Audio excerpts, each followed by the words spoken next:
최영일 평론가, 손정희 변호사 자리했습니다. 첫 번째 주제 보겠습니다. 한진그룹 조양호 전 회장이 갑자기 세상을 뜨면서 부인과 세 자녀에게 공평하게 지분을 나눠줬습니다.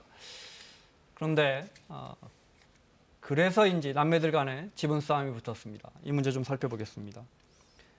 그러니까 아들 조원태 회장이 지금 한진그룹 회장이고, 회장. 네, 어머니 이명희 고문의 집을 찾아가서 뭐 이것저것 깨지고 그랬다고요. 예. 네. 그 현장을 보시면은 조원태 회장이 휘두른 불쏘시개로 이제 다친 상처 그리고 깨진 유리창 사진을 확인할 수 있습니다. 네. 그러니까 평창동 자택에 가서 아마도 여러 가지 언쟁 끝에 이런 소란이 있었던 것이 아닐까라고 추정해 볼 수 있는데요.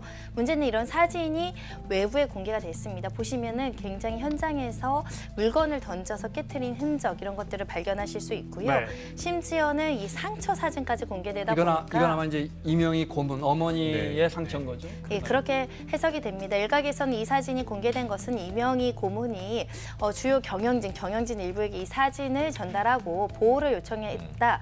그런 과정에서 외부로 유출된 것으로 보이는데 가정 내의 다툼이 사실 한진과의 경영권 분쟁으로 이어지다 보니까 네. 그 당시에 어떤 분쟁이 있었고 어떤 언행들이 네. 있었는지 많은 사람들이 관심을 갖고 저건 있습니다. 아마 무슨 지팡이 같이 보이기도 하고 그 벽난로 불쏘시개. 네, 벽난로 불쏘시개가 던져져서 유리창이 깨진 것으로 보입니다. 어휴, 네.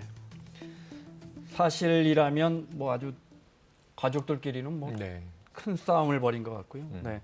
왜 이런 일이 불거진 겁니까? 자, 그러니까 23일에 조현아 전 부사장이 좀 문제 제기를 합니다. 그러니까 이 아버님의 유지는 협력해서 하라는 건데 조원태 회장이 어찌 보면 전횡을 하고 있다. 경영을 혼자 주도하고 있다. 네. 여기에 대한 문제 제기를 해요.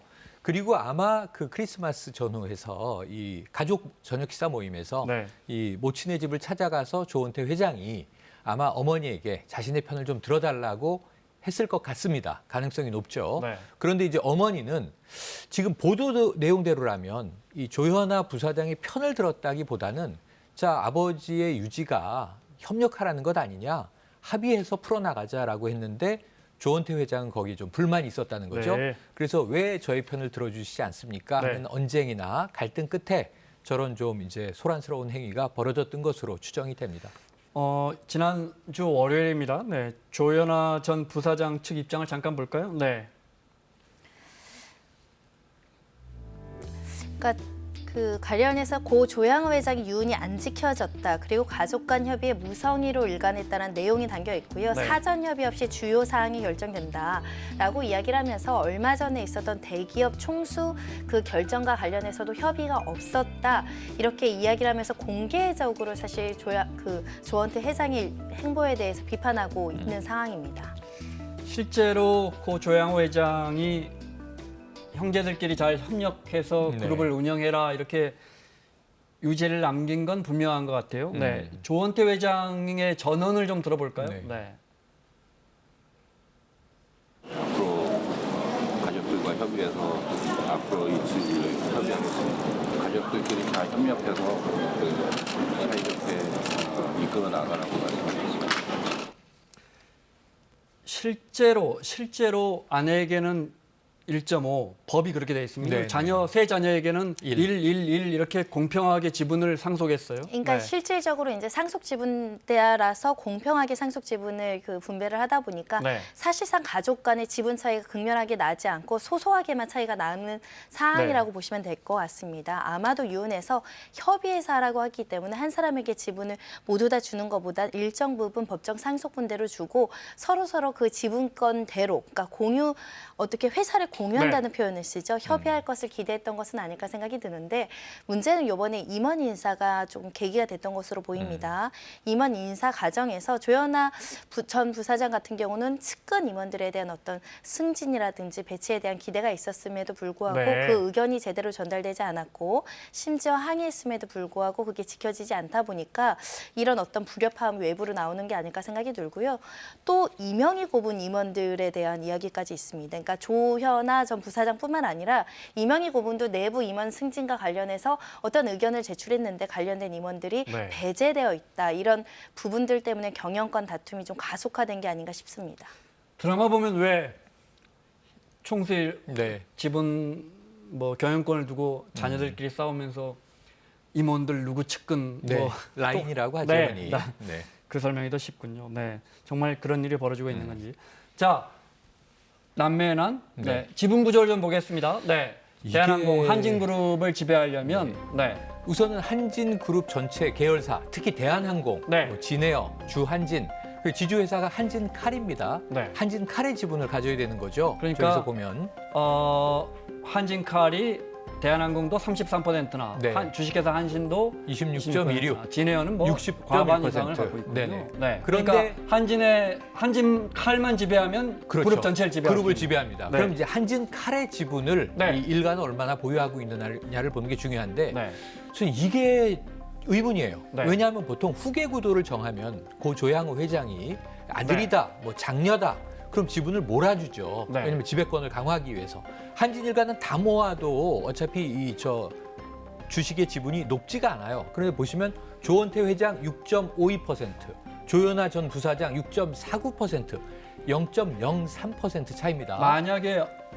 만약입니다. 네, 어머니와 아니, 그러니까 큰딸이 힘을 합친다면 자매만 힘을 합쳐도 달라지고요. 그렇군요. 네. 그리고 이제 말씀하신 대로 지금 조현아 부사장과 조원태 회장의 충돌이 먼저 나왔기 때문에 네. 어머니가 이명희 고문이 만약에 장녀인 조현아 전 부사장의 편을 들어준다면 사실은 조원태 회장보다 지분이 훨씬 높죠. 문제는 저 밑에 KCGI 저 사모펀드는 뭡니까? 강성구 지분을- 펀드라고 부르는데 지분을 많이 갖고 있네요. 예, 네. 17.29%인데다가 계속 지분을 늘리고 있는데 네. 저기는 이제 이 대한항공의 이 조씨 가문 일가의 지배에 대해서 저항하는 펀드입니다. 그러니까 이 저항성 펀드예요. 네. 그러니까 어찌 보면은 사실은 이 오너 일가 입장에서 본다면은 내부의 적이라고 봐야 하는 입장이고요. 흔히 이제 저런 행동주의 펀드들이 뭐라고 합니까? 기업의 지배 구조를 좀 좋은 방향으로 유도하면서 네. 거기서 또 시세 차익도 도모하고 한편으로는 네. 그렇기 때문에 총수 일가와 한 편이 되기는 쉽지 않지만 쉽지 않죠. 누가 봐도 조금이라도 어느 한쪽 네. 세 남매 어느 한쪽이라도 이 KCGI가 밀어준다면 네. 바로 그 완전히 사람이 바뀝니다. 경영권을 갖게 네네. 되거든요. 그러니까 이제 쉽게 네. 말해서 조씨 일가라 하더라도 네. 지금 행동주의 펀드가 요구하고 있는 네. 뭐 예를 들면 투명성 강화라든가 사회공헌이라든가 네. 대한항공이 폐쇄적으로 경영해왔던 부분에서 개혁을 시도하는 누군가 있다. 네. 그쪽으로 이제 밀어준다 그러면 네. 완전히 경영권의 향방이 바뀔 수 있습니다. 그동안엔 근데 저 KCGI 펀드가 뭐 굉장히 개혁적인 목소리를 냈기 때문에 네. 총수 일가 편 드는 거 쉽지는 않아 보여요. 오너 가문에는 반대했고 네. 고 조양호 회장도 사실은 이 타계하기 얼마 전에 처음으로 대표이사 연임에 실패하지 않습니까? 그때 이제 강성구 네. 펀드의 어떤 영향력도 있지만 또 하나는 국민연금이 4% 이상 그렇습니다. 가지고 있어요. 네. 국민연금도 최근에는 적극적으로 네. 주주 권리를 보호하는 데 참여하기로 했기 때문에 여러 가지 변수가 있습니다. 큰딸이란 말이에요. 조현아 화면에 마침 나오고 있지만 조현아 전 부사장이 근데 지금은 직책이 아무것도 없죠. 그러다 보니까 이제 막대한 상속세를 네. 내야 되는데 임원으로서 연봉을 받지 않으면 사실상 상속세를 내기 어렵고 사재를 털거나 있는 주식을 처분해야 되는 실정이다 보니까 그렇게 되면 지분율이 떨어지죠. 낮아질 거고. 네, 그러다 보니까 경영권에 참여해야 되는 또 실익도 굉장히 높은 겁니다. 그런 측면에서 이 관련된 측근들 임원에 대해서 굉장히 예민하게 반응하는 것이 아닐까 생각이 네. 들고요. 그래서 상속세를 내야 되는데 직책이 없는 불만이 있다 이런 말들이 재계에서 나오고 있는 상황입니다. 그동안에 조 회장 일가가 워낙 잊을만 하면 이런저런 사건이 많이 맞습니다. 있었기 때문에 네. 잠깐 영상 볼까요? 네.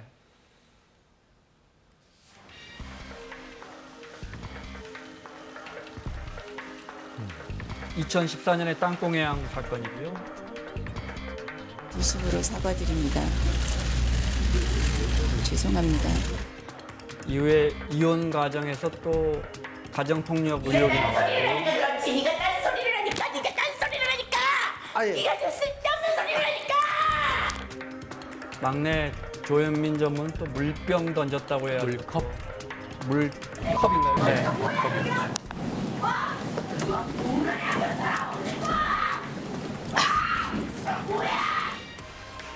그리고 모친 이명희 고문은 가사 도우미 불법 채용과 또 이런저런 갑질 논란도 있었죠. 네.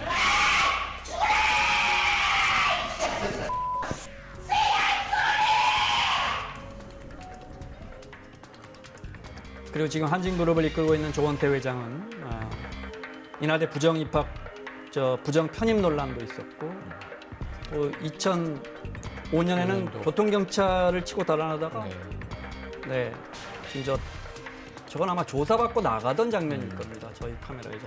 네, 여기까지 볼까요? 어쨌든 오늘 공동 사과문이 나왔어요. 네, 봉합되는 모습인데. 네. 근데 사실상 봉합되기는 쉽지 않은 상황으로 보이고요. 경영권에 대한 분쟁은 계속될 가능성이 굉장히 높습니다. 왜냐하면 내년 3월에 주주총회이기 때문에 혹여라도 극적으로 합의해서 서로의 어떤 계열사들 경영이나 이런 거에 대한 교통정리가 잘 되면 수그러들겠지만 그렇지 않고 임원 인사들이나 이런 것들이 정리가 되지 않고 관계 회복이 좀 어렵다고 한다면 주총에서 실질적으로 어떤 그 우호 지분에 대한 세력 다툼이 있을 가능성도 있습니다. 네. 자, 손정희 변호사, 최영일 평론가 함께하고 있습니다. 오늘 두 번째 주제 보겠습니다.